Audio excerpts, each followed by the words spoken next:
Xin chào các bạn đã đến với kênh của mình. Hôm nay mình sẽ khui bút phẩm của chị mình tặng sinh nhật của mình. Thực ra thì sinh nhật mình đã tổ chức vào sinh nhật mình là tháng 1 ha, cho nên là giờ đã tháng 5 rồi ha. Thì chị mình ở Đà Nẵng gửi cho mình tại không về để sinh nhật mình được, tại đi chơi á ha. Đi chơi rồi sau đó thì ở bên đó luôn, tại vì là nhà chị đó ở bên thì chị mình á về Hà Nội á có được mấy ngày sau đó là về đây chơi, về Hà Nội chơi á, thì được có mấy ngày sau đó đi luôn, đi về nhà luôn, đi Đà Lạt luôn ha. Chị ấy ở Đà Lạt và chị ấy trước kịp sinh nhật của mình thì chị đã đi rồi, cho nên chị ấy bây giờ mới gửi cho mình đây.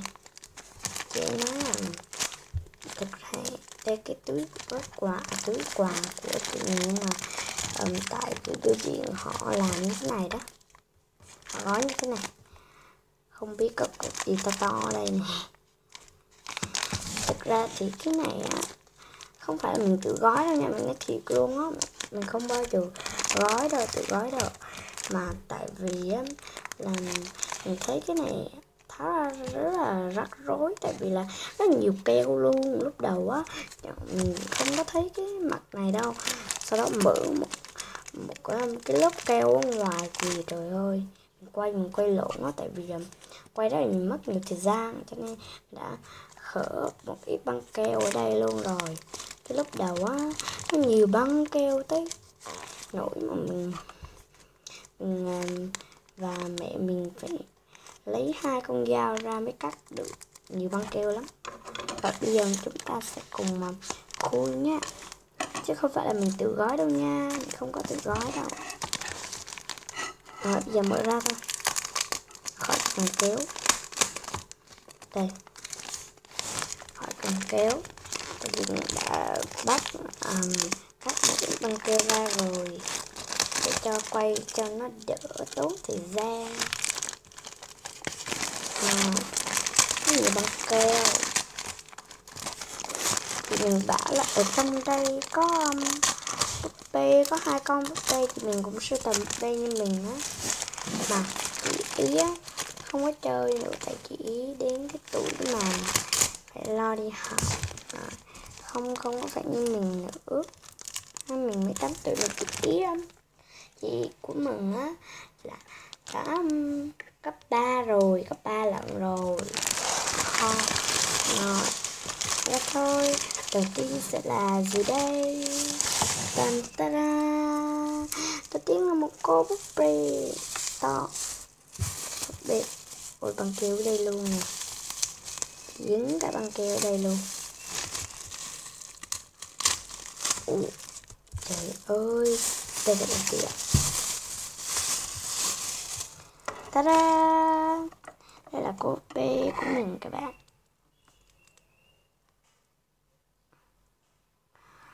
Cô bê có một khuôn mặt rất là đẹp, rất là giống Lelia, đôi mắt rất là quyến rũ, và đôi mắt của cô rất nhiều màu luôn. Đây, son màu hồng, xoay được cái khớp ở đây. Bên này thì có khớp ẩn rồi ha. Đó, có khớp ẩn. Wow, tóc thì hơi sơ rối, tại chắc là chơi lâu rồi. Đó, tiếp theo thôi, có cái bịch gì đây nè. Trời ơi, cứ tưởng là tặng chắc búp bê quá là tặng cả đồ gì đây nữa này. Thứ nữa chắc mình phải mặc vào cho nó rồi. Ta ra một cái kẹp hình cái nơ, cái tóc đó các bạn. Cái tóc màu xanh nước ha. Tiếp theo một cái váy màu xanh nước hình hoa đây, rất là đẹp, rất mặc vào đẹp lắm. Đôi giày màu xanh lá cây. Sao không tặng luôn màu xanh lá cây cho nó đẹp ha. Ok, tặng thì mình không cần đòi hỏi lung tung. Đây, một chiếc túi xách có hình nơ qua rất là nhiều và mình rất là thích. Yeah, rất là đẹp luôn. Cái bao thôi, bao thì giới thiệu làm gì. Món gì đây? Ủa đây món cuối cùng luôn hả? Đây, lấy ra nha. Trời ơi, búp Chibi đẹp quá trời luôn. Các bạn thấy không? Đây có một đôi giày màu hồng nè, xinh quá. Váy màu hồng, nơ màu hồng luôn. Chibi này rất là xinh, có thể nói là Chibi áo hồng. Mình là Chibi áo hồng các bạn ơi. Hello các bạn. Mình mới được chuyển về nhà đó. Mình mới được chuyển về nhà Khánh Trần Thị đó. Xin chào nha. Chào các bạn nha. Nay mình đi đây, mình đi lại chị của mình là chị của mình mặc thì chưa có mặc gì hết. Baby thắt bím hay là hai bên luôn. Có một cái hoa ở trên đầu. Bây giờ ta mặc đồ giúp B này. Thật là chưa có đồ thì rất là xấu hổ ha. Rất là xấu hổ. Bây giờ chúng ta mặc thôi.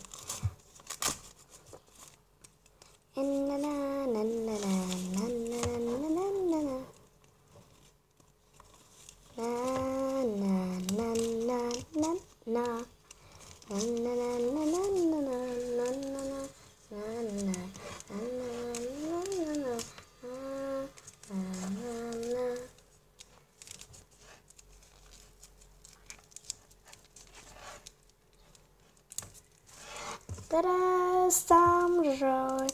Bộ váy rất là đẹp. Bây giờ chúng ta sẽ cho B cài tóc nha. Đây, cho B cài tóc. Cài đây. Ta-da, rất là đẹp. Rồi, một mẫu mới trong gia đình của mình. Wow, mình đã có 2 đôi giày nữa.